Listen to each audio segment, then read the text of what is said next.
मी जेव्हा शाळेमध्ये होतो, प्राथमिक शाळेत, मला खूप लाज वाटायची बाहेर जायची. मला पाय नाहीये, मग मला कोण काय म्हणेल, मग मला चिडवतील का कोणी, याला पाय नाही रे, कोणी हसतील का माझ्यावर, मला खूप भीती वाटायची या गोष्टीची. जेव्हा मी ठरवलं, माझ्या आयुष्यातला एक टर्निंग पॉईंट सांगायचा होता, तो म्हणजे मी जेव्हा शाळेमध्ये होतो, शाळेतले खेळ चालू होते वेगवेगळे प्रकारे, 26 जानेवारी, 15 ऑगस्टला. तेव्हा मला एका खेळामध्ये भाग घेता आलं नाही, कारण मला पाय नव्हता आणि ते सगळे पाय असलेल्या लोकांचे खेळ होते. मी खूप रडलो ग्राउंडवर बसून.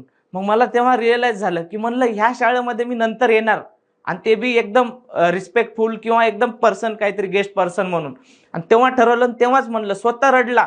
ज्या जागी मला जिथं हसायचं होतं आयुष्यामध्ये, रडायचं होतं ज्या जागी, तिथं मी हसलोय. आणि माझ्या एक चेहऱ्याची माझी एक ओळख झाली, की हा आनंदी असतो. माझ्या मागे खूप अडचणी आहेत, खूप प्रॉब्लेम आहेत, प्रत्येकाला असतात, पण मी त्या गोष्टी डोक्यात नाही घेत. तिथं लेट गो करतो आणि पुढे चालतो.